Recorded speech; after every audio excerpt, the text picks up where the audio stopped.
See that folks are trickling in. If you're just joining us, welcome. Thank you so much for spending your Monday with us. We'll be getting started in a few minutes.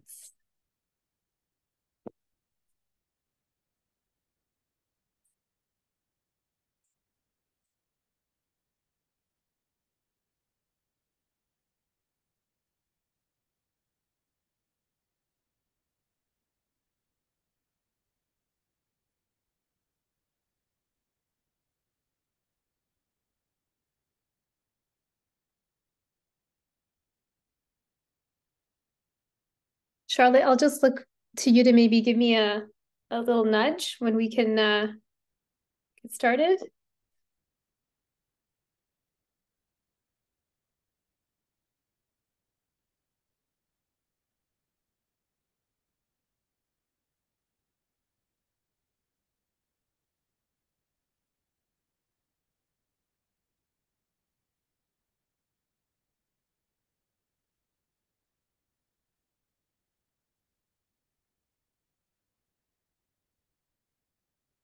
Yeah, for sure. We'll just give it a couple minutes.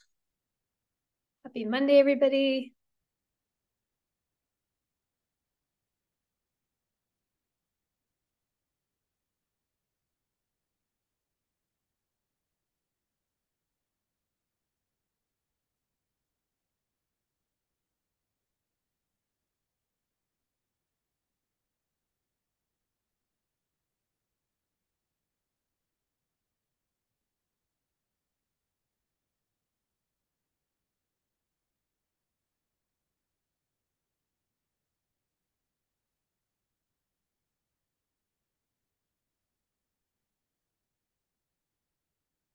As you're joining us, feel free to drop in the chat where you're joining us from.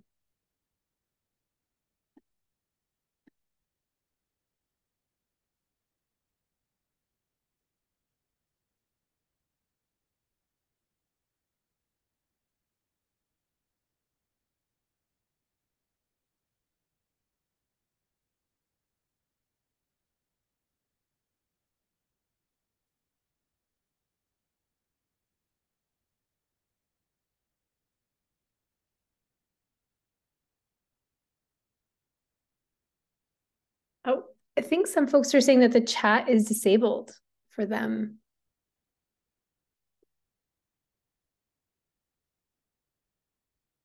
Sorry about that. Maybe we can get some friends from Next Gen Men to help us out with that.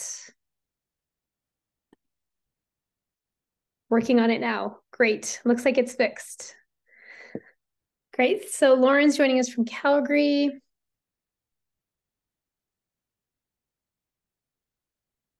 Toronto, Broomfield, Colorado. Nice variety of different places. So thank you, everyone. I think we'll just get started, but feel free to keep dropping in the chat where you're joining us from today. You've all joined us for the Gender Justice in the Technology Sector Pathways webinar. I'm super honored to be your host today. My name is Neetu Sidhu. My pronouns are she, her, and I will be the host of today's conversation. And so before we get started, I just want to share that I am joining you from Treaty 7 territory and from a place of gratitude, respect, and reciprocity. I acknowledge the ancestral home, cultures, and oral histories of the Treaty 7 signatories, which includes the Blackfoot Confederacy, comprising of the Siksika Nation, the Gana Nation, the Piikani Nation, the Aitka Stoney Nakoda Nation, the people of Tsuut'ina Nation, and I also recognize the Métis people of Alberta Region 3 who call Treaty 7 their home. I have spent most of my life in the space of social innovation and entrepreneurship. And what that means is that I'm interested in how to employ technology and business strategies to solve some of our most systemic social issues. So throughout my career, I've worked in the tech sector, in banking, in energy, fashion, as well as in the social innovation sectors. And today I lead diversity, equity, and inclusion at a fintech called Moneris. We are Canada's largest payment solutions provider. And I also advise different purpose-driven organizations, either as a consultant or as a member of their board. Social justice is very close to my heart because the color of your skin, how you identify in terms of your gender, your faith, who you love, and all the other things that make you beautifully who you are as a human being should never act as a hindrance in terms of your access to resources, opportunities, and respect. And yet we live in a world where that is not the case. Unfortunately, women and gender diverse folks, among other equity deserving groups, continue to face systemic barriers. And we know that technology is the greatest enabler for change in our world today. As companies work through digital transformations and the adoption of artificial intelligence, they must also think about the necessary and long overdue social transformations that their organizations need, because they significantly impact every important stakeholder, from their employees to their customers to their shareholders, and ultimately they also impact their business success. So I want to thank you again for being here today for this important conversation. By showing up, you are demonstrating that promoting gender equity and preventing gender-based violence in the tech sector also matters to you. And we're going to walk away with 3 things today. You're going to learn some evidence-based tips around gender justice. You're going to hear stories of practical examples of how these approaches are actually used in the real world. And you're going to gain some new resources to help equip you with some ongoing learning and action taking. And how we're going to spend the next little while is I'm going to have a bit of a upfront level setting where I'll introduce the topic so that we're all walking from a place of shared understanding as we journey into this discussion. And then we'll move into the actual panel itself. So each of the panelists who work in the tech sector will speak to different gender justice approaches that they use and the impact that they're seeing of those approaches on individuals, on teams, and organizations. We'll then have about a 15-minute Q&A portion, so feel free to share your questions into the chat as we're going along, and we'll do our very best to get to them. You can throw out a question to a specific panelist, or you can throw something out more generally to all. And then we'll wrap up with just a few key pointers of, so what's next, and where do we go from here? And so before we get started, Charlotte, who is a member of the Next Gen Men team, is going to launch a quick anonymous poll for us, just to give us a sense of who's in the room. If you could please take a couple minutes to answer the poll, that would be great. Thank you.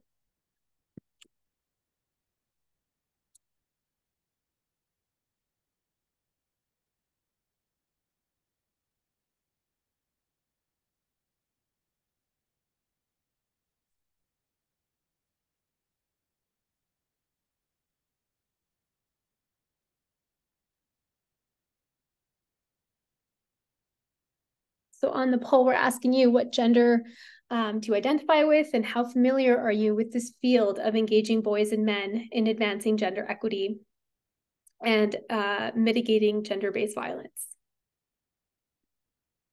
And so I will share back some of the results as I see them.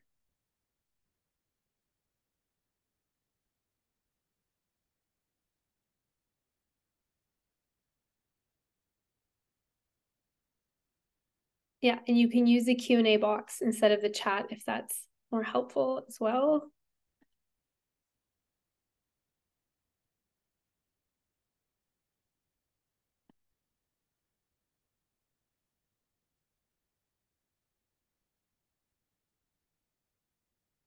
Okay, so the poll results are as follows. So we have almost 60% of our attendees today identify as being women. Just under 40% identify as being men. A smaller portion identify as non-binary. Most folks who are in attendance today would say that they're somewhat familiar or familiar. A smaller portion of folks are identifying as not being familiar at all, and another small portion, about 14%, say that they're an expert in this area. So thank you for taking the time to answer that poll. Just helps to understand that we're all at different stages of our learning journey in this work, and it's an ongoing journey. The work to learn and unlearn is never done. So before we get started, just on the sort of heels of the topic of learning, I think it's important that we all have a shared understanding of what we mean by gender justice. So what is gender justice? Gender justice is the actions that we can take that will promote gender equity and reduce and ultimately, hopefully, eliminate gender-based oppression and violence. And let's break down what those terms mean. What do we mean by gender equity? So gender equity recognizes that we all live in a patriarchal society in which women and gender diverse folks inherently experience inequities in terms of their access to power, resources, representation, and opportunities. And gender equity is all about recalibrating and redistributing power, resources, and opportunities to course correct those gaps. And that doesn't mean that it is a zero-sum game. It is not a scarcity play. It is about actually creating more access to opportunities so that everyone can benefit.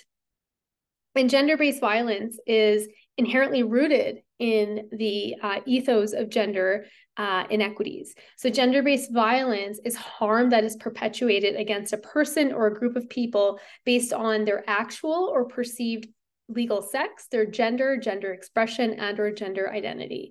And it is not limited to physical violence. It can include words, actions, or attempts to degrade, control, humiliate, intimidate, coerce, deprive, threaten, or harm another person. Gender-based violence can also include cyber, physical, sexual, psychological, emotional, and economic violence. Neglect, discrimination, and harassment are also forms of gender-based violence.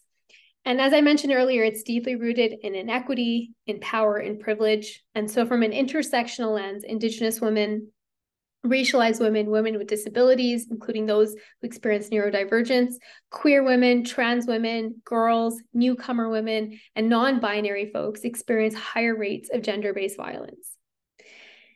And what is behind gender-based violence? It is because the system of patriarchy has defined these limiting gender scripts and norms. And so it is seen as a form of social punishment for going against or breaking the rules of those norms. For instance, violence against queer or trans women might be directed at them for expressing themselves in ways that are inconsistent with existing gender expectations based on how they are supposed to be behaving or dressing. Another example could be punishment for women for not being submissive, which is deemed to be part of their gender script.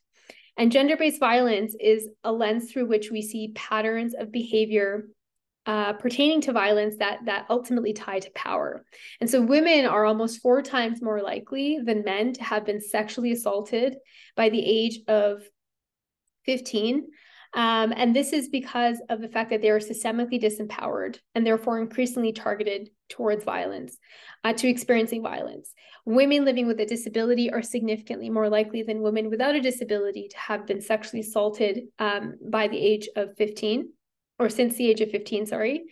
And Indigenous women are 400% more likely than any other person in Canada to go missing.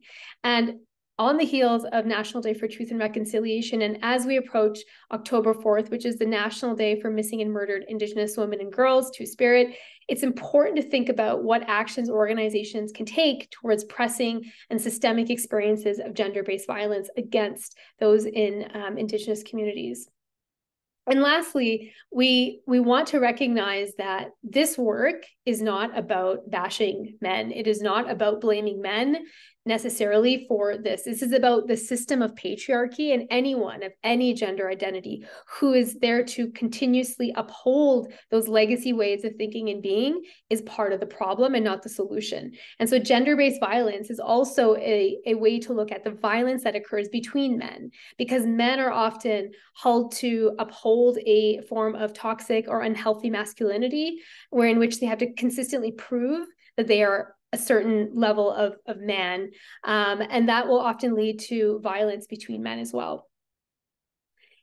And so what is the role of men then in working towards, boys and men, in working towards gender justice? Well, there's 4 things here. Number 1, most men do not want to actually hurt themselves or anyone else.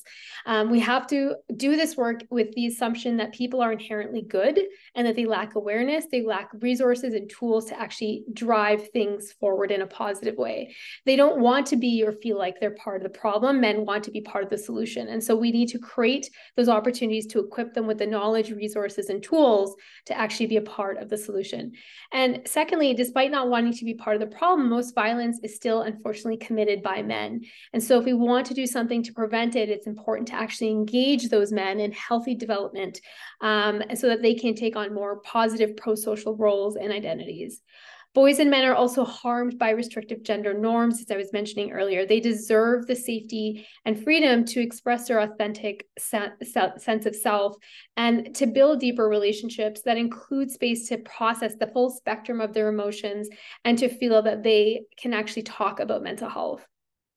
And lastly, the burden to repair and prevent harm should not fall on women and gender diverse folks alone. And so therefore, we need to all come together, irrespective of gender identity, in doing this work. And then as we zoom into, okay, we've talked about gender justice, gender equity, gender-based violence. We've talked about the role that people of all different gender identities play. And then why are we focusing today on the tech sector? Well, we live in a world of exponential technology and innovation. This group knows that the power of technology is there to innovate, experiment, and be a catalyst for change. And the tech sector is continuously proving to us that it has infinite potential to improve people's lives globally. At the same time, the tech sector is generally regarded as one of the least gender equitable parts of the economy. And so we know that there is so much to be gained from increasing equity and inclusive practices from a workplace culture perspective, but also as you extend that into the realm of the customer experience. Gender justice is important to this sector, and the tech sector has an accountability to invest in this work. And so why should we strive for gender justice in tech specifically? Because it starts with people.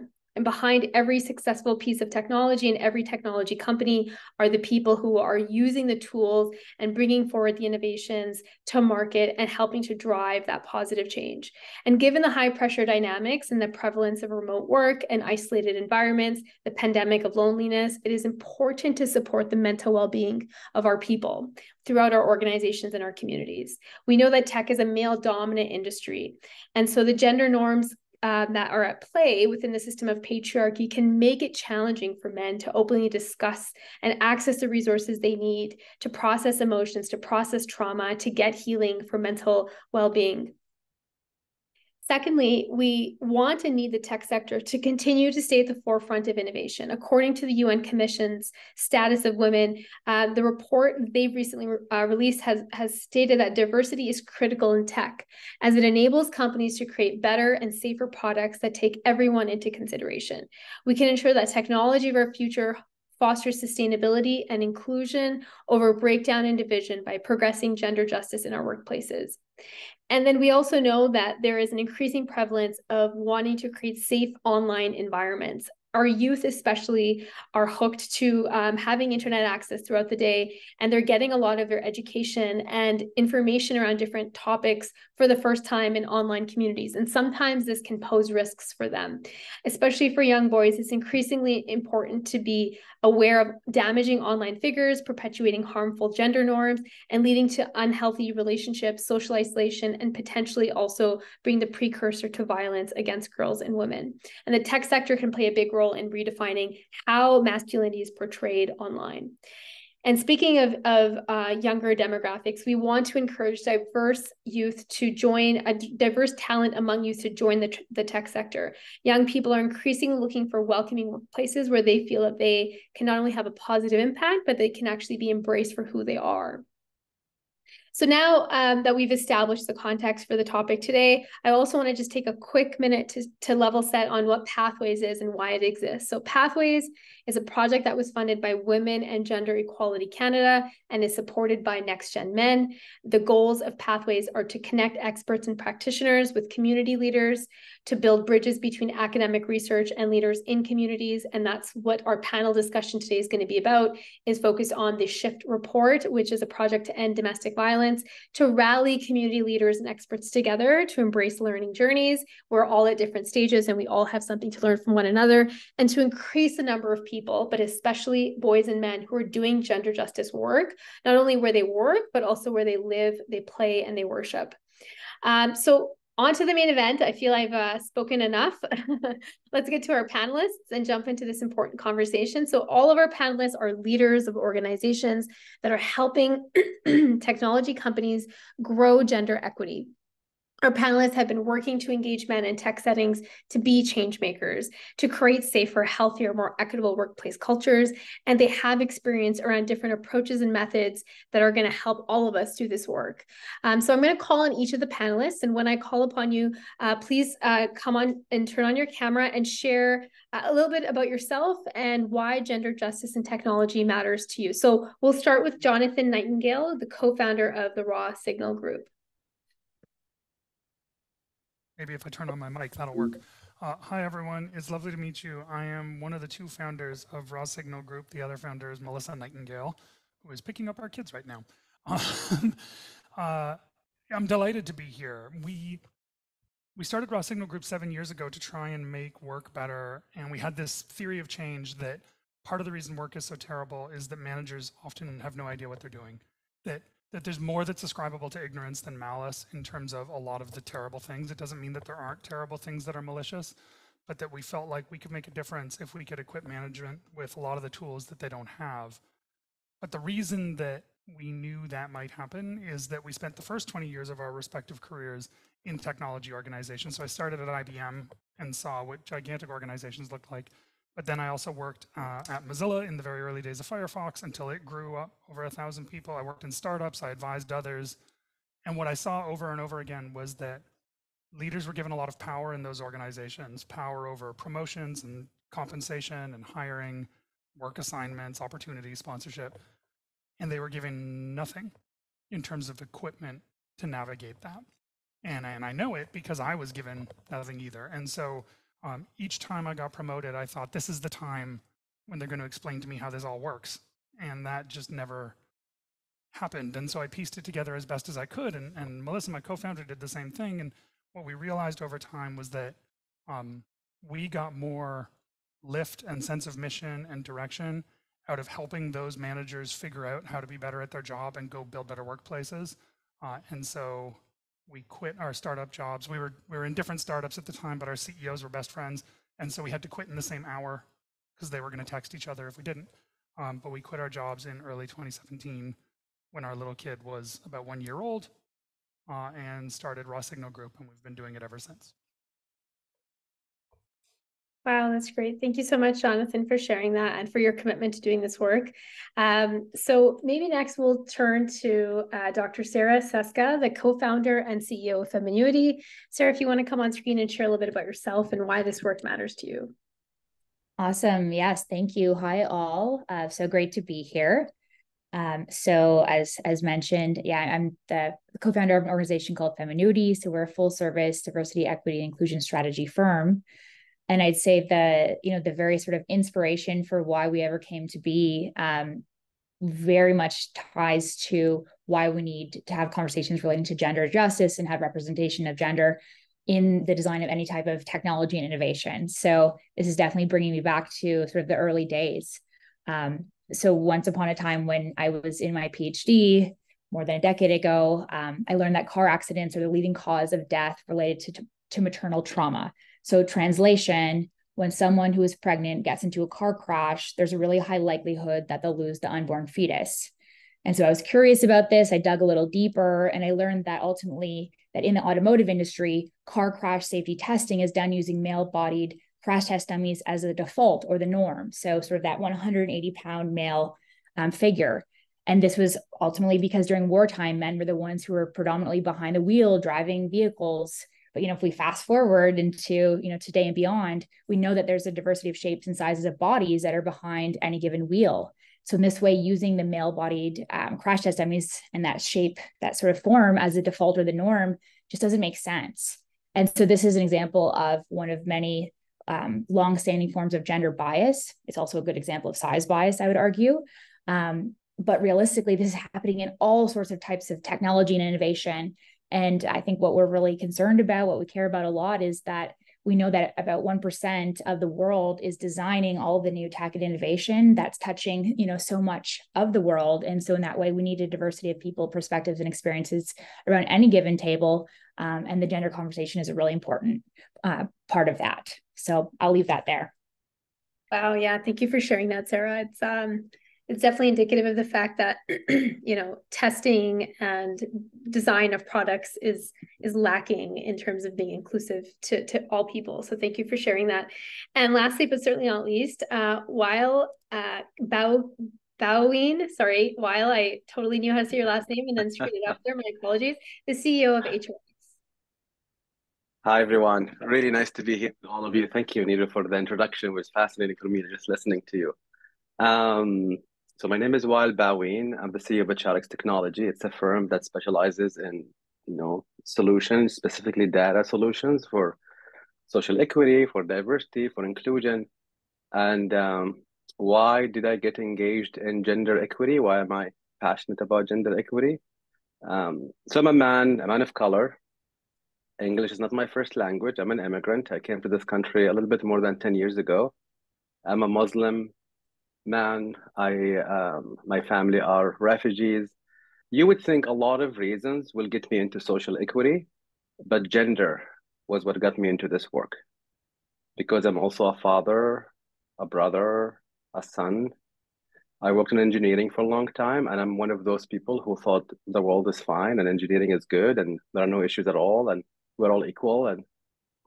And then slowly, women around me in my family and friends and mentors and coaches, they started teaching me that that's not really the case. And I think that's what opened my eye to this topic. So that's why I founded HRX, and I became passionate about this thing, and it has been an interesting journey since.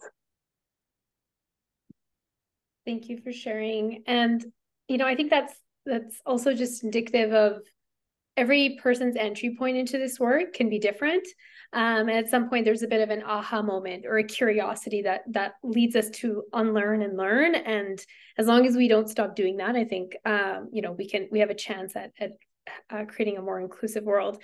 So as I mentioned earlier, we're going to be leveraging Shift's 2022 report entitled Calling in All Men, and it focuses on 26 recommendations for engaging and mobilizing boys and men to prevent violence and advance equity.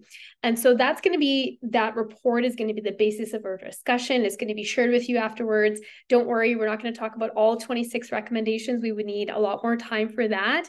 But each of the panelists has gone through the report, and they've selected a couple of recommendations that really resonated for them and speak to some of the work that they are doing and have done in the past.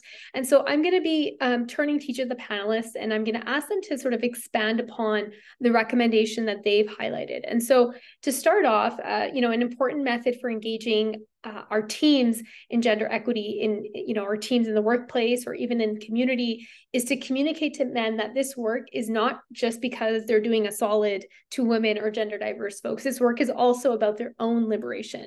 And so the Shift report states that many men need help seeing the compelling reasons to engage in gender justice work, and their why, their compelling reason, the reason why they're getting behind this work has to start with understanding the personal stake and the impact that this work has in relation to their own needs and their own lives and their own experiences.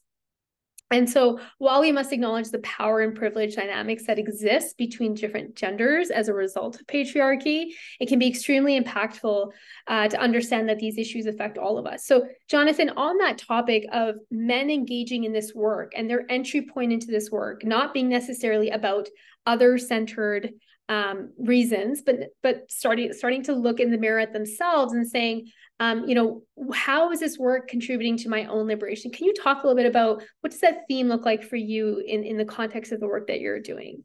Yeah, it's a good tee up, because this is one that I grappled with a lot. It's like when you read it, or when you hear Nietzsche read it to you, if you haven't read the report yet, like your first response is probably some version of yes. Yes, obviously, right? Like, we may benefit from the machine, but we are still part of the machine, and we are still harmed by the machine, and like everybody's got to dismantle the machine. And so, like, in a sense, absolutely, it's liberatory for men to understand the box that they've been put in and the tools that have been taken away from them that they can reach for, but they've got to do some work to do it. Like, that makes sense. And when I reflect on my own path, or the men that I've talked to who are on the come up in organizations, or bosses that I work with these days, it's almost never their input. It's like when you do enough of this work, including interior work, crucially interior work, you notice, oh, wait a sec, like as a man, as an able-bodied, straight, cis, white man, it takes longer and slower. But like, you realize the ways that that this oppression works on you as well, even though they're very different, obviously, and with considerable power imbalances. But that's an output. What happened as an input was that, you know, Weil actually teed it up really well too, when he said, like, I think of myself as a good guy. I feel like I work in a place where you basically succeed on merit. Like, you tell yourself a set of stories because those stories have always been true enough for you, as long as you didn't bother listening to anybody else's version of them. And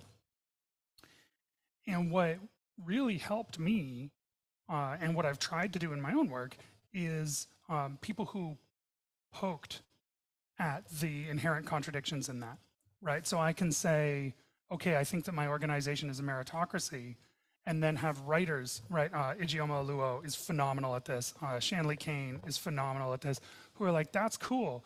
Every senior leader in your organization is a white dude. So if it's meritocracy, which thing do we believe? Do we believe that that's a 20-way coincidence? Or do we believe that white men are more meritorious? Or is there some tension there, right? And holding that up and using like provocative language, not sort of a lot of the language that I encounter now in more activist spaces and stuff is helpful because it's more technically correct. But a lot of what the writers that reached me early did was really just sort of shove it in my face and say, like, hey, is this what you're saying? Which thing are you saying here, right? Because what it caused me to do was grapple with that contradiction. It caused me to say, well, wait a minute, like if I think it's a meritocracy, I'd be hard pressed to say that this is a coincidence. And what happens is it creates this seed of discomfort. And what I find is that the more you can, if you can find that for a person, if a person who's well-intentioned is like, look, I want to engage in this stuff, I'm colorblind, I don't really see race, so like I just hire the best person for the job, or whatever it is. If you can find that kernel of discomfort and say, can we talk a little bit about that? Can we pull out a little bit on that? What does that mean? People get a little more educated in that moment. They're like, okay, well, I can get to the bottom of this. That's probably a small thing. But like Bell Hooks, I think, is the one who said, like, education is a practice of freedom. That like, if I can reach you and get you to start to reflect on things, then I can get you to reflect on the next thing, and I can get you to reflect on the next thing. And suddenly this tidal wave of information flows in where you're like, holy crap, like a lot of the stuff that I've been holding on to is outdated and is not actually how the world works. And I sort of knew it, but I wasn't acknowledging it. And the end state of that, even like the fifth stage or whatever, is, wait, this is screwing up my life too. Like, I'm not allowed to cry. What the hell's going on there? But that's not the first step. The first step is just noticing that I'm holding on to a contradiction that works very well for me and my self-image, but doesn't reflect what's really happening. And like, I would say over and over again, the thing that has worked for me in those conversations with other men is just to encourage that reflection, right? There's a researcher on reflection who talks about like all reflection exercises basically boil down to what, so what, now what, right? And so if all you can do is take two facts and put it in front of someone and say, there's the what. There's a contradiction between who you say you are and what's actually going on in your organization. So how do you feel about that? And just let them respond to it. I have found that gets them to a place where they're engaged for their own liberation as much as anyone else. But I haven't personally had a lot of success starting there. It's crucial. It has to happen. It is definitely a good thing to be in this report. But I think the question is, how do we get people to that place? And often it starts in through a side door. Yeah, really important words there, Jonathan. And I'll just quickly share that in our own organization, we started to engage men in some of the experiences of women and gender diverse folks. And we knew that if we went in and just said, here's all the data, and this is how people are feeling, that there would be this sort of inherent defensiveness. and this sense of like, I'm being blamed for this. And so creating space for men to actually reflect on, like you said, can you cry? Can you express your emotions? Can you show that you're sad or lonely or afraid or having a bad day? And once men got into that sort of more vulnerable space and started to reflect on their own limitations as a result of the system of patriarchy, it made it easier for them to see like, oh, the system is to blame here. I'm not being blamed necessarily. Unless, of course, I continue to uphold that system. So yeah, no, that's really important. Thank you for sharing that. And sorry, were you going to follow up on that, or just you pointed to that thing, and we had a program that we ran several years ago, and we had this sort of Q&A, sort of open reflection piece at one point, and somebody stood up and said, "What do you do if you've spent the last couple of days working through this stuff on like management and leadership and goal setting and one-on-ones, and you realize that you don't really like who you are?" And I'm like, man, the state that person had to be in to ask that question in a big room, like that's a very hard thing. But like, yeah, also with so much compassion and empathy for the struggle that person was going through, like keep going. yes. Like it can get better, but like you are going to have to confront some discomfort on this ride. Like it is that thing that you're touching, it's very hot, but like there's really important stuff there that you can unpack, and you can realize that like whatever crap you've done that you should go and make right, definitely you're not off the hook for it. You've also been played, that like there's stuff here that is bigger than you, and it's worth dissecting that as well. Mm-hmm. Yeah, for sure.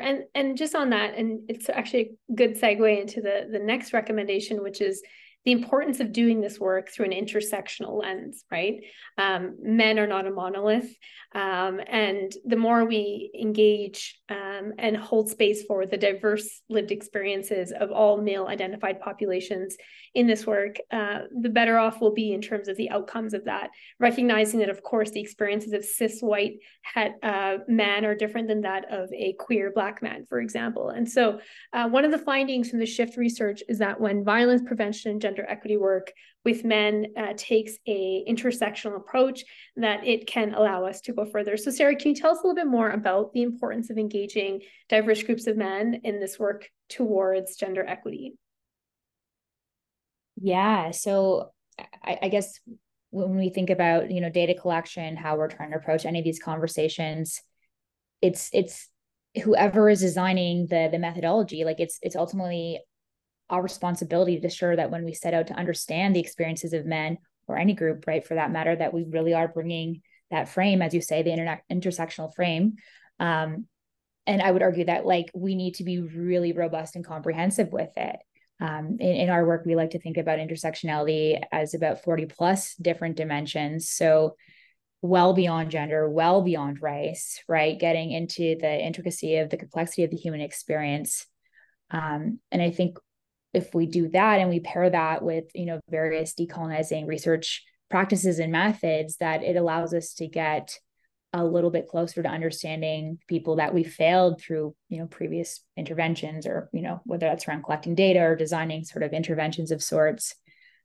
And then we start to figure out ways to just do it a lot better, right? Your recommendations, the things that you're grounding, are going to be a lot more applied and meaningful to the folks on the ground. Yeah. And I'd also encourage each of the panelists, as you're sharing, feel free to also cite some examples or experiences that you've seen, and maybe some of the impacts of that, because I know that can be really helpful as well for the audience who are sort of thinking of like, how do you approach this as one piece, but then what are some of the outcomes that maybe we're seeing today? And maybe we're not at that point yet where we're able to speak to the outcome of it. But yeah, just holding space for Sarah, if you wanted to share any examples, or if there's something that comes to mind for you around intersectional framing of this work. Yeah, I guess I think one of the things we go back to is like years ago, I'd say maybe closer to 10 years ago, like when the sort of industry, the diversity industry, was really sort of taking off in the more of the North American context. I remember we had a client that they wanted to know, they wanted to collect really meaningful data around gender in the workplace. And so the frame that they used was literally just like a binary, like male, female sort of breakdown of gender. And so what that ultimately revealed was like, 80% of women feel like this, 20% of men feel like this, which ultimately just, it told us nothing, right? We wanted to get in the weeds and know that like 80% of women who are also caregivers, who are also like providing, supporting little ones and also aging parents, like get in the weeds, right? And it's the same for what that meant for men.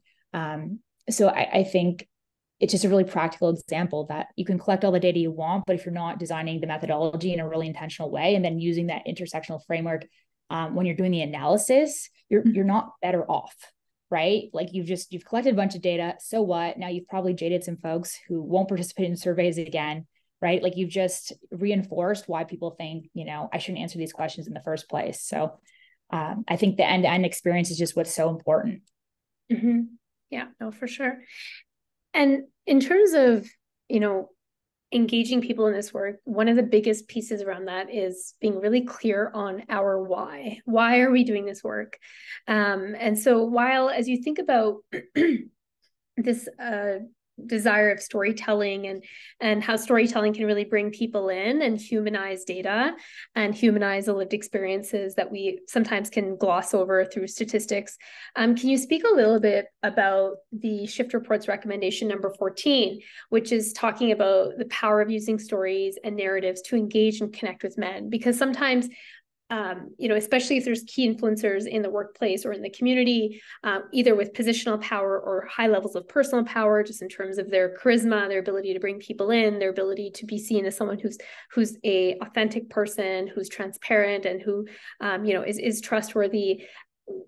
When we share our personal why for this work in that role of a key influencer, it can really help to make it easier for people to connect, to have empathy, and to also increase their motivation to want to lean in and change. So can you talk a little bit about HRX and how storytelling is used in the work that your organization does in the work towards gender equity?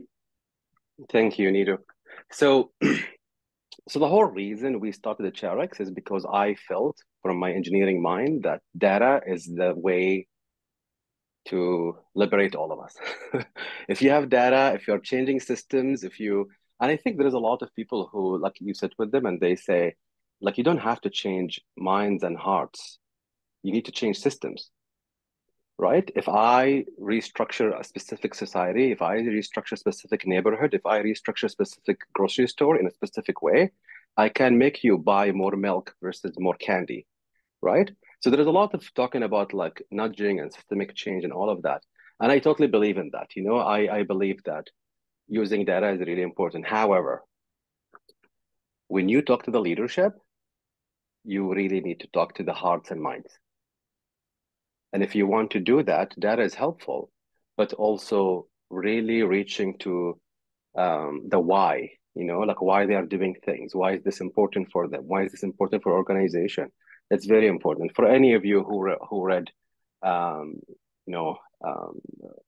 the Biases of Good People, Blind Spot for Maher Banaji, or Fast and Slow for Daniel Kahneman, or even like Start with Why for Simon Sinek, you know that we are not very rational people.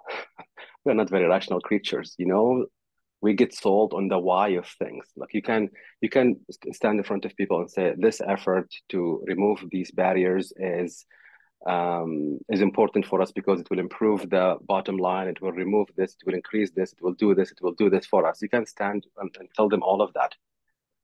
And some of them, maybe they will like that, but a lot of them will not be inspired. But you stand in front of them and you say, hey, I want to be fair. I want this place to be fair. I want really, truly the best person to take the job and get promoted. We want to create a place where there are no barriers. I don't care about, what type of barriers. I just want to create a place for all of us. And people connect with that because fairness is integral value to a lot of us who care, right?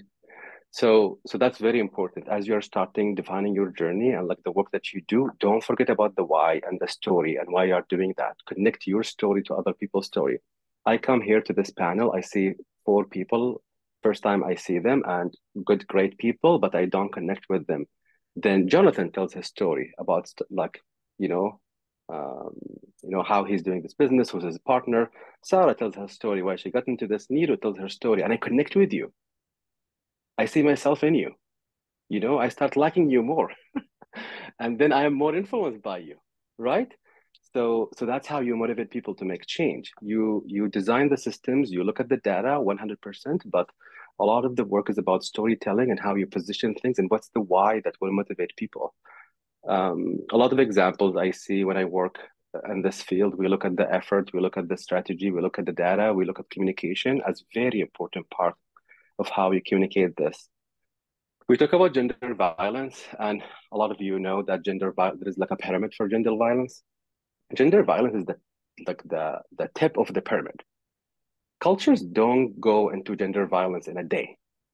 It takes time, right? And unfortunately, a culture of gender violence, it usually starts with jokes, just jokes. You know, in many cases, like a lot of people will be like, "Oh, it's like not really bad joke. It's like just like not coming from a bad place. We're just joking here." It starts with jokes, then becomes comments, and then it becomes behaviors, and it becomes gender norms, and then someone needs to take notes, and someone needs to bring coffee, and someone needs to speak, and someone needs to facilitate, and someone does the really exciting project, and someone has to stay in the office because probably she has kids, so I don't want to give her these big projects. And then it like goes up and up and up and up, and we end with gender violence. So you have to link that to people to make them understand. A lot of people think, as Jonathan said, I'm a good person. I would never be involved in gender violence. I would never. Like, what are you talking about? And I think it's the same thing when we started talking about intersectionality. Like, it's the same thing about racism. Like, a lot of people, like, I'm not racist. I don't say these things. I don't do these things. What are you talking about? Like, I'm out of this. Let me just go do my work. But when you build the story for how this leads to this, people connect with that. And they get involved and they're like, yeah, I heard jokes and I didn't say anything, right? I saw this in front of me and I didn't say anything. Someone was taking the notes and it's always her job to take the notes. And guess what? The most brilliant idea in a meeting will not come from the person who's taking notes, right? Because they're really busy just capturing notes. So the report talks about that storytelling, connecting with the why. It's very important when I work with leaders. I ask them, why are you doing this? And they're like, because it's this and this and this. It's good for the organization. Like, what's your personal why? Why are you doing this personally? And if they can combine the two, it's powerful because sometimes you run on the steam of the corporate why, and sometimes you run on the steam of the personal why. And you need to have both, right? To like keep you going in this work. And I mean, just from a perspective of purpose and being purpose driven, that's why, we've seen through the pandemic that there was such a shift in how people approached work, what kind of work they did, who they chose to work for, because they were realizing that being aligned to values and the why was ultimately more important to them in the end. And so if the why didn't align, like your personal why didn't align, like you said, to the company's why, that wasn't going to be a long-lasting relationship. And again, that I see that as from a place of privilege, because I know there's a lot of people who don't have the option to make that choice and have to stick it out regardless. So I guess maybe as a transition point from that, Jonathan, I'm going to come back to you and speak about recommendation number 18 from the Shift report, which talks about probably one of the hardest parts of this work for anyone who's in it. And that is the resistance and the natural sort of tension and the emotionally charged conversations that come from this work. And how do we navigate that? How do we mitigate that? What are some strategies that you have found are helpful in your work? Well, it's funny.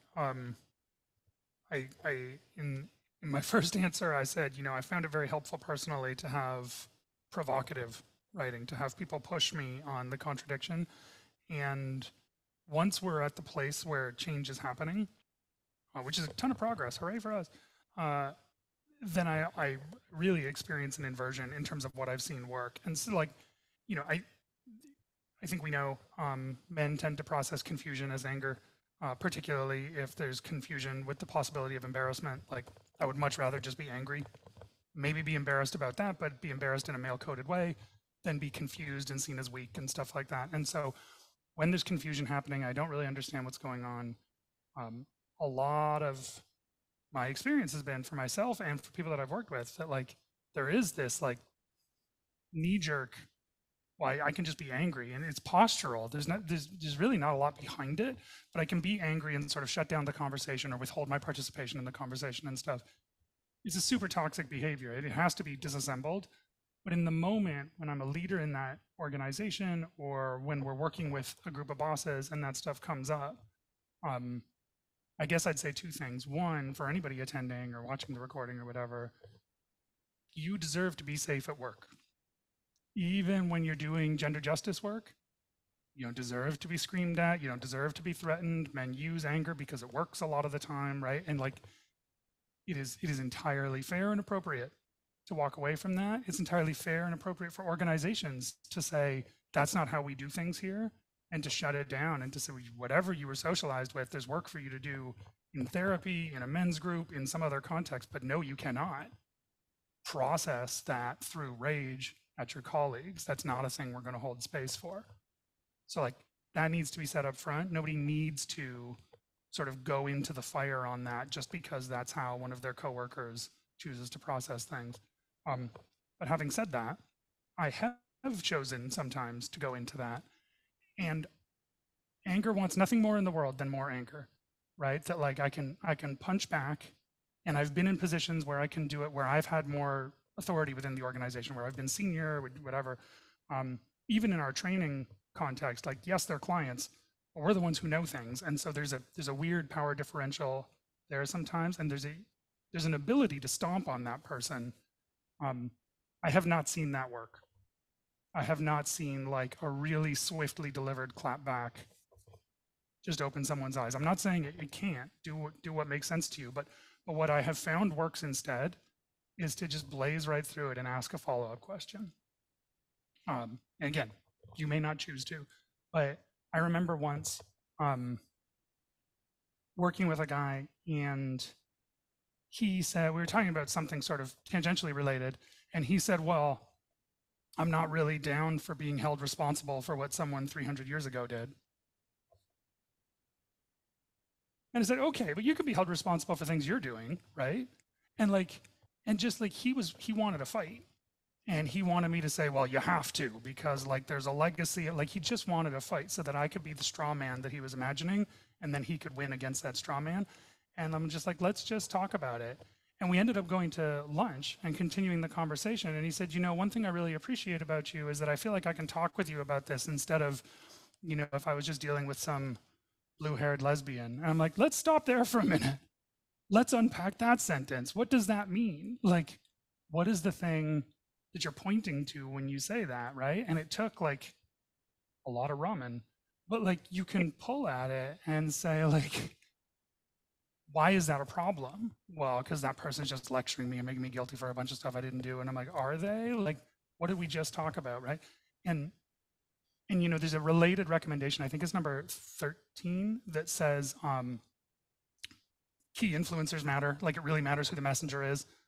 And so I'm playing a little bit off that as well, but my experience is that they're really tightly connected, which is that if somebody in an organization is responding with a lot of, whether it's like violent, angry, or just negative, like resistant energy, it's really helpful to be able to pull them into conversation, and it's helpful to be able to lean on that conversation coming from someone they otherwise esteem. Right.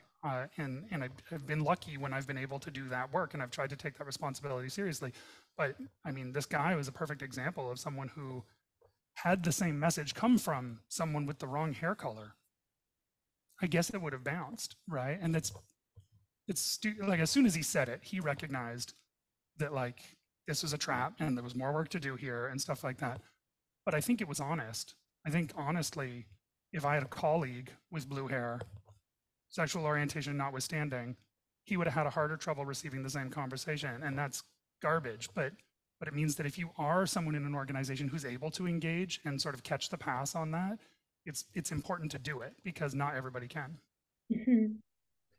And another recommendation that you just made me think of that's in the report is the influence that men have on other men.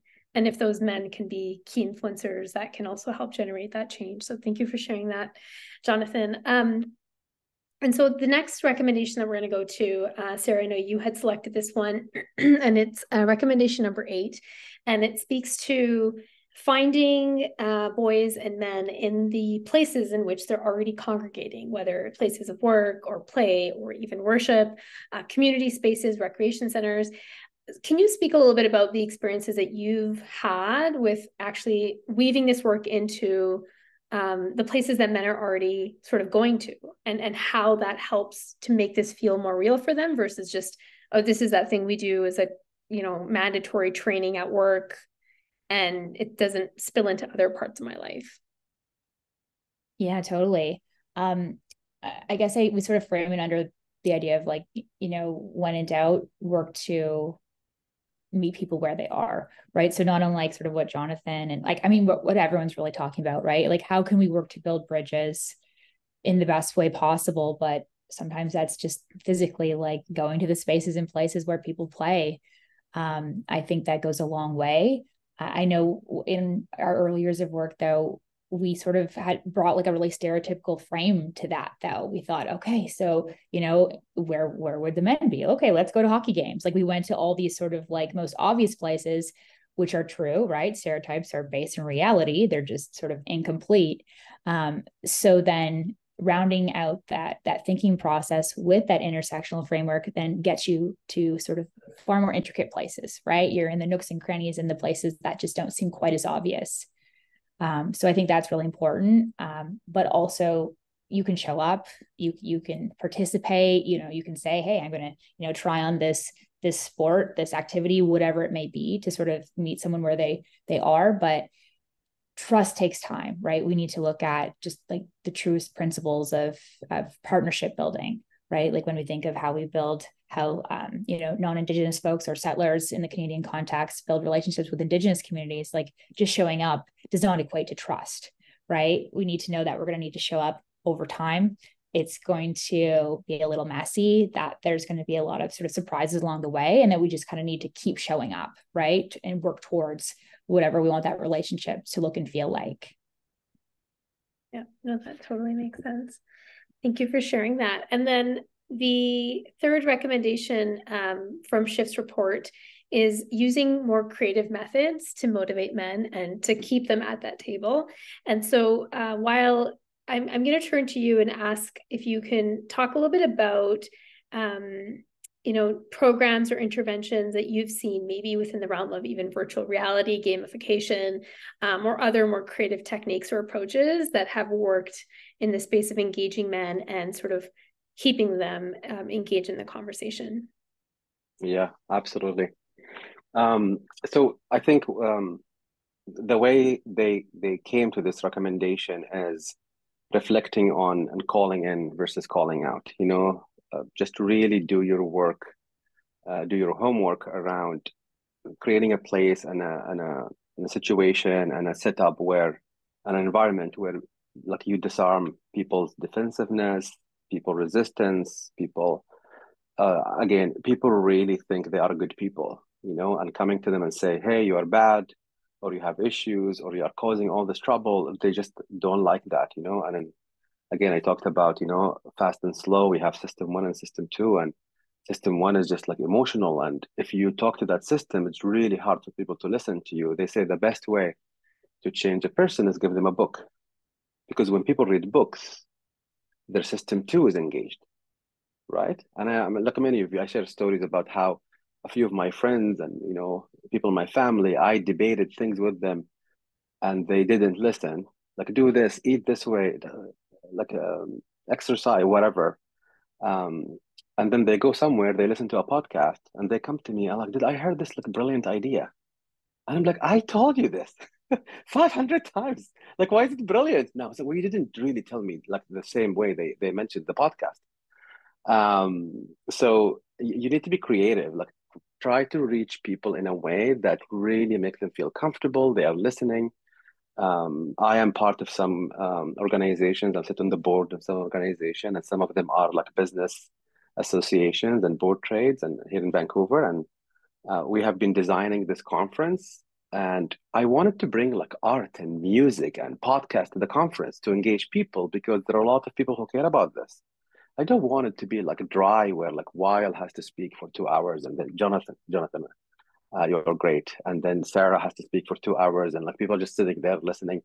I want it to be like engaging. I want people to like ask questions, draw things, see things on the wall. Like, what's one thing you will do to like support reconciliation, for example, or gender equity? And they write it, and then we draft something, and then something collective.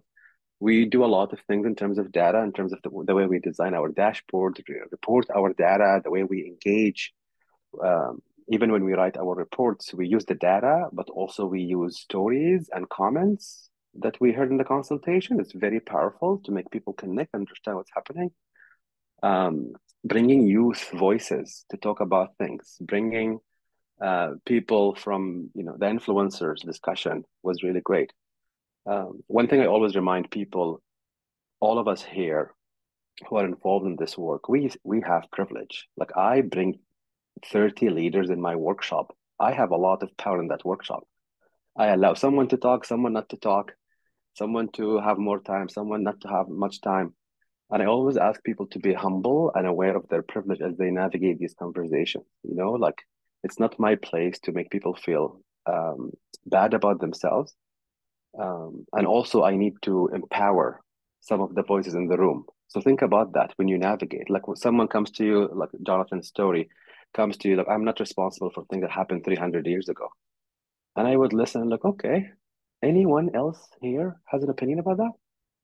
It's very powerful. People listen to people who are like their peers. They don't feel like really it's an attack on them, because me and you are peers. They just don't like it when like a leader or a CEO or a consultant or like a facilitator does that, to them. My last comment here is, they say the best way to change people is not to tell them what to do, is to ask them about why they do it. So asking questions is also really powerful, and making people just reflect. You hear the question, you say, no, that doesn't make sense. And then it just like keeps like nagging in your head. And then a week later you read something, and then 3 months later, anyway, a year later you come and then, hey, Weil, remember that conversation a year ago? I think I like that idea. I'm like, oh, great. That's fantastic. I didn't know that. So just think about that. Think about your influence. Yeah, that's a good point. And, taking a long-term view of this work is so important, because these legacy ways of thinking and being didn't crop up overnight. And so it's going to take some time to unearth some of the unlearning, for sure. And so I just want to say thank you to all of the panelists for engaging in this research and bringing forward some meaningful recommendations. We're going to move into the Q&A, but before we do, I think we're going to launch another poll. And so in the poll, audience, we would love to hear from you now that you've heard a little bit about some of the techniques and approaches to engaging men in this work. What are some strategies that you'd like to learn more about? And how are you most likely, or how likely are you to continue doing this work after listening to the webinar today? So that should be popping up on your screen. If you'd like to take a couple seconds and answer that, then we can share back the results of the poll.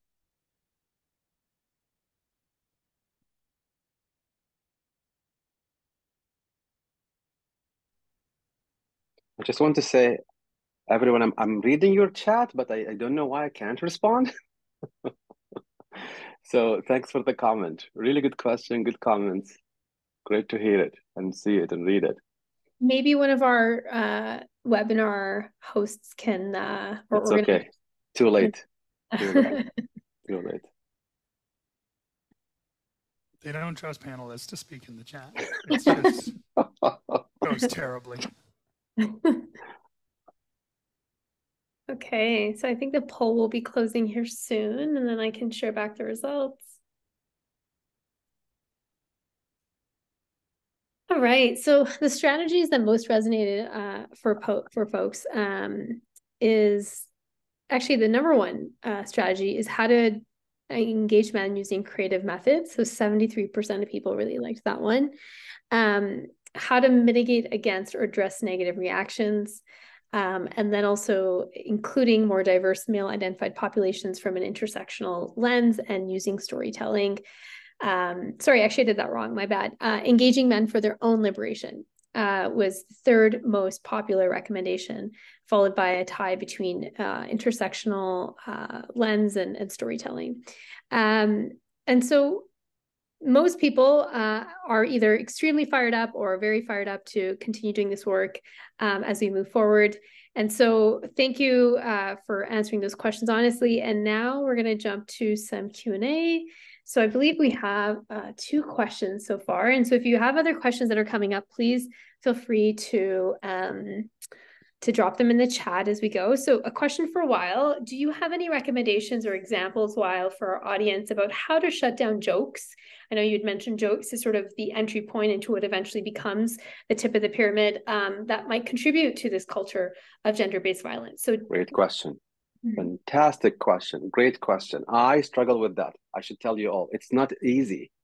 I think one thing we need to reflect on and just be humble about is, as a man, it's just hard for me to see sexism in some of these jokes, unfortunately, because I am just very unaware of my privilege as a man. So there's a joke or a comment, and I just I'm like, is this okay? Was it okay? I don't really know. Should I say something? And I think a lot of men struggle with that. And then the moment goes, and unfortunately, you can't come back to it, and it just goes.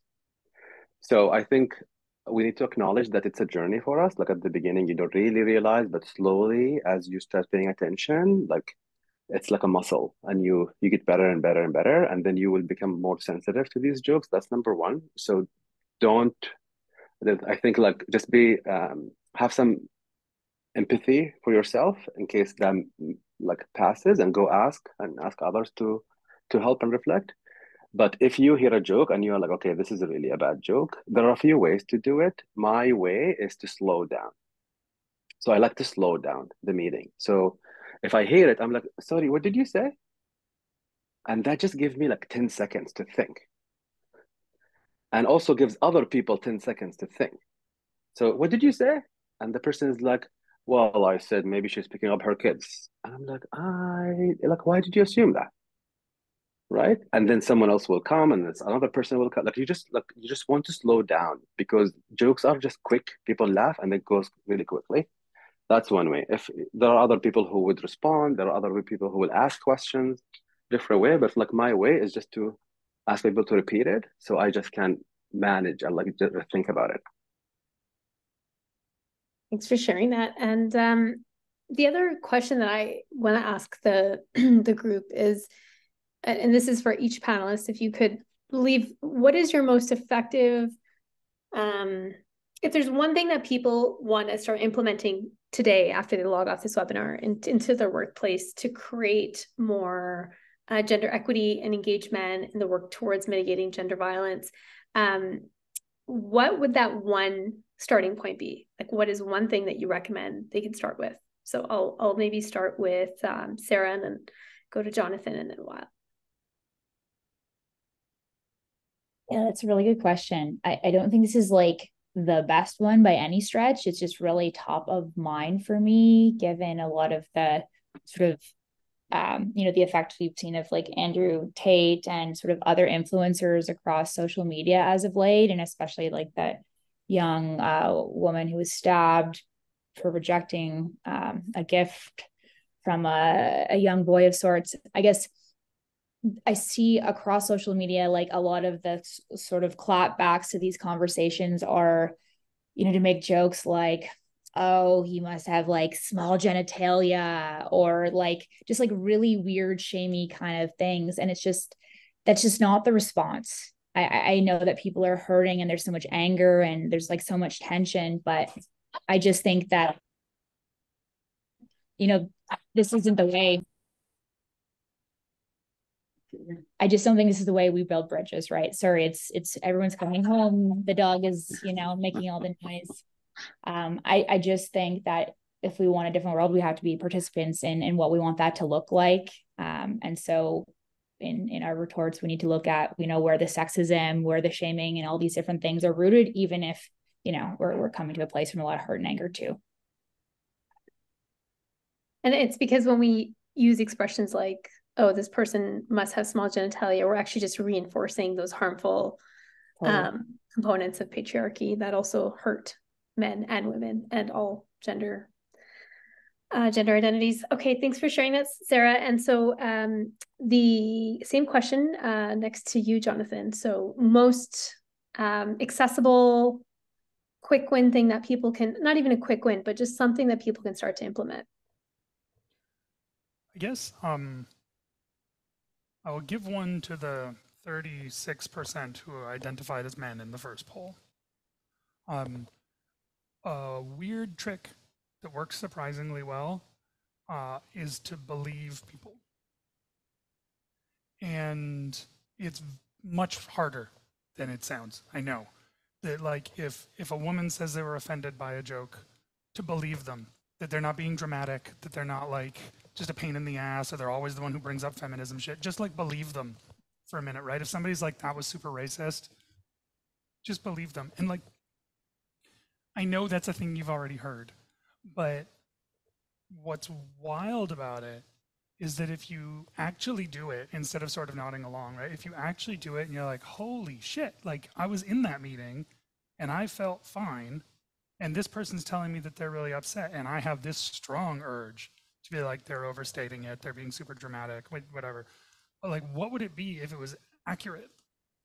like if that's actually the depth of the hurt that that action had, or that work assignment had, or that offsite at a strip club had, or whatever the thing is, like imagine believing them, and then like, what would you do then?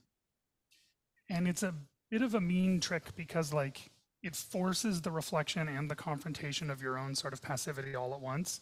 But like, I think it's a really powerful place to start, because I think the conclusion you're going to come to is like, I should have done more. Like, if that's true, I should have done more than I did, because what I probably did was not very much. And that'll do, like, as a start, because then you're like, okay, I'm going to go take some bystander intervention training, because I'm not really sure what I should have done there and how I would have done it in a way that wouldn't have embarrassed me or made things worse or whatever. Or maybe the person didn't want me to intervene. Like, all that stuff, your brain's very good at concocting those things. It's okay. There's training for that. Like, you can get better at that. But like, you're not going to go seek out that training. You're not even going to sign up for that training if HR puts it in front of you, if you don't feel fundamentally like there's a problem here within you that you want to do some work on.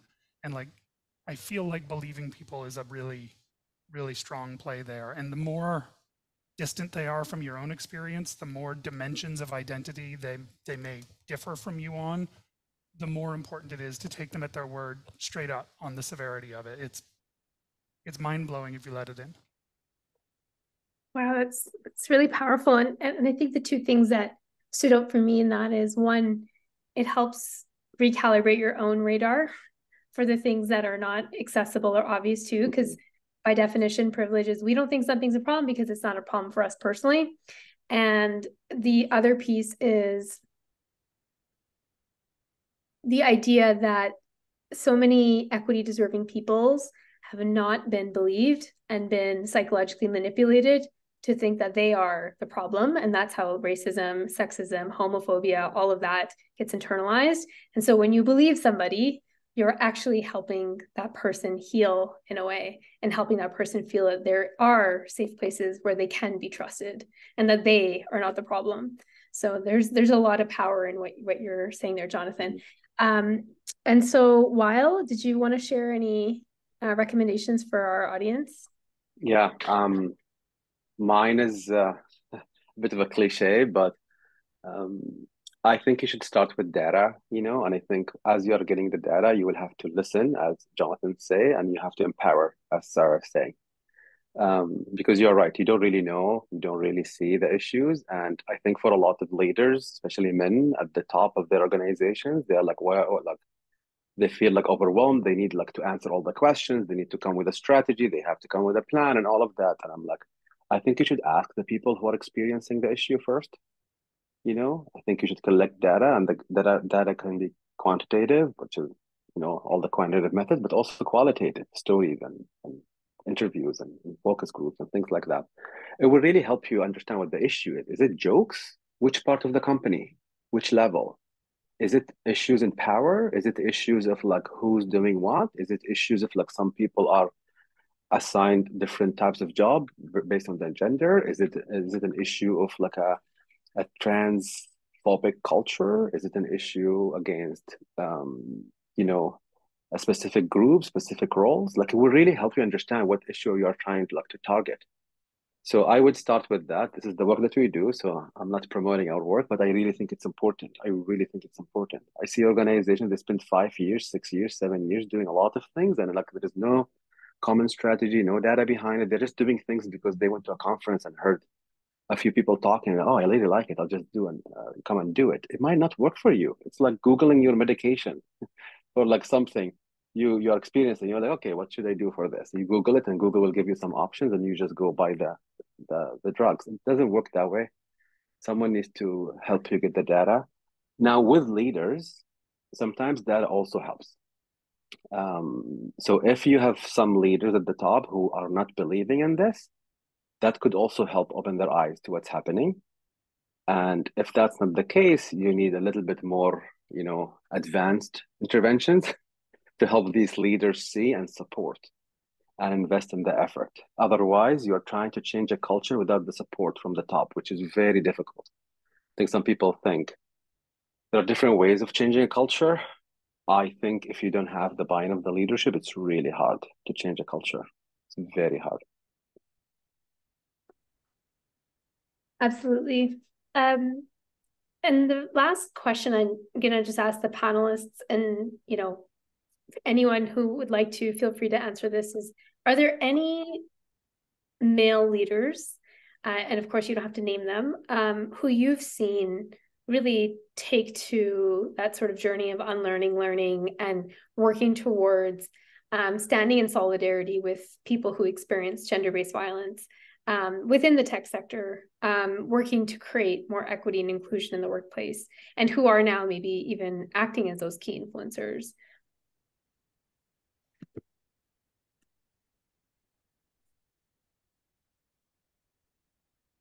Yield the floor to you, either of you. I'll come back. I have one. I just felt like I went first last time. No one comes to my mind, to be honest with you, Nito.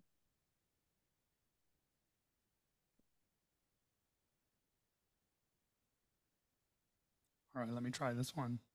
And Sarah, feel free to interrupt if you've got one and you're just slow rolling it. I think one of the things to reflect on is that we're struggling to come up with one. It's not a great diagnosis for the tech sector, but your question makes me think, it's not really an answer to your question, but it makes me think of an essay from Anil Dash several years ago called Not a Good Guy. Mm-hmm. And he wrote this essay where he said, I care about some of this stuff, and I talk about some of this stuff publicly, and I talk about how to try and structure the organizations that I lead so that they're more equitable. And the result of it is that I get called a good guy, and I get put up on stage as one of the good ones, and people want to interview me and stuff like that. And he says in that essay, like, I'm not. And not like that wasn't his confession to being like a super creeper. Like he wasn't his Me Too post or whatever, but he said, like, there are definitely times when people wanted to interview me and they didn't want to interview my co-founder, and I went ahead with the interview, right? And there have definitely been times when I can look back and recognize that my decision-making about who got the promotion was not as crisp as I thought it was at the time. And there have definitely been times where I have not been a good guy, but also that it's not a useful label. Because if you put that label on someone, then you risk having that label used as a weapon. Right? That like people who have the good guy label can get away with shit, and nobody's going to say anything about it. And so like the bottom line on his essay is like, just don't. You don't need to do it for me, but you don't need to do it for anybody else either. That like it's okay for us all to be working on it, and it's okay for like us to acknowledge that nobody has attained an enlightened state and is therefore infallible, and that if we ever, which isn't what you said, Nitu, but like it was his point, and it's the thing that it made me think of immediately, is that like I would be very reluctant to put that stamp on someone, because I would hate for that person to use that stamp to get away with shit that they shouldn't. And I think we need to understand like the allyship, that we have. Like I don't know, if you ask me who's a white person who's like doing a really good job of racial equity, I'll be like, oh, I don't know. I'm sure there are many. But is there someone that I will just like, oh, this person, just follow this person, they're really great? I would rather focus that effort on a racialized person who's leading this effort, or a woman. Like, look at this great report we're discussing. it was written by women, you know. So um, I think that's where we need. I think we need to understand our role in this. We are like trying to engage men and boys for their own benefit, right? And it's great effort, but why are we trying to do that? And who are we trying to like to address the inequalities again? So I agree with Jonathan.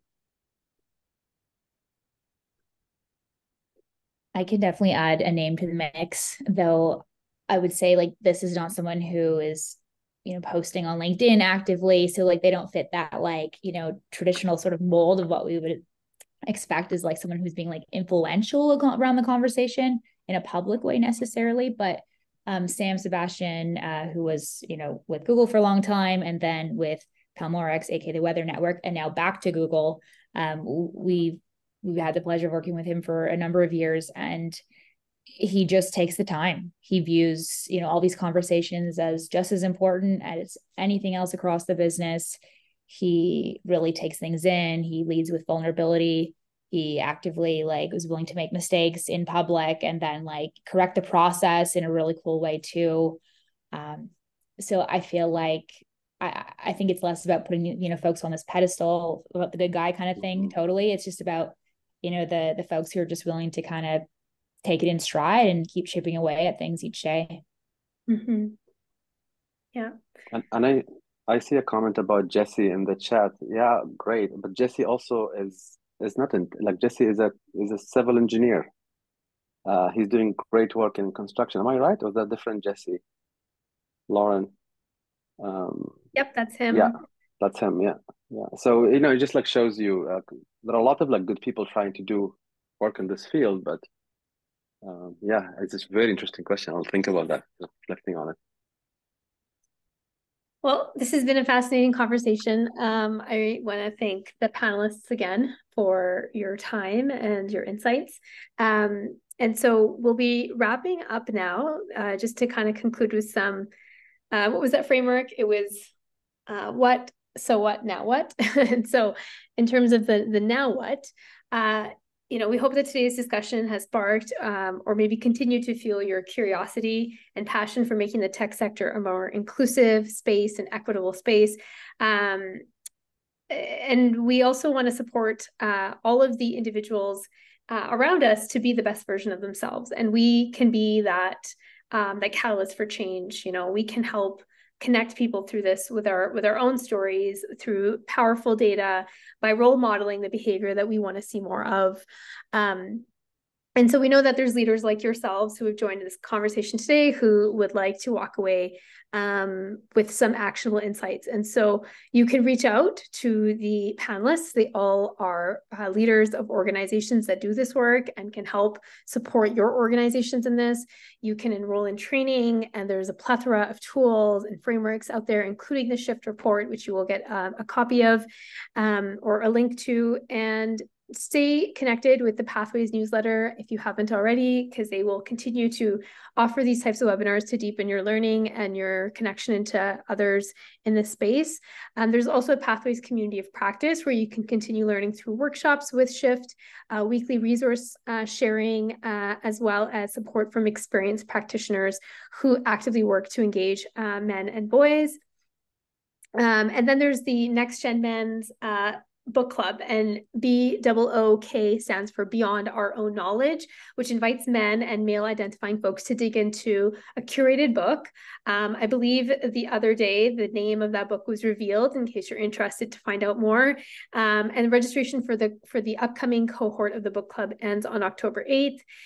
You'll get a digital handout with a ton of resources related to today's conversation, and the webinar recording will be up in the next couple of days on YouTube. So if you have any questions, please feel free to reach out to Charlotte, who is the community project coordinator at Next Gen Men. Again, a huge thank you to Jonathan, Sarah, and Weil, Charlotte, and the Next Gen Men team, of course, to all of you for attending. Have a great rest of your day and your week, everyone. Thank you. Take care, everyone. Good to be here. Bye-bye. Great conversation. Bye.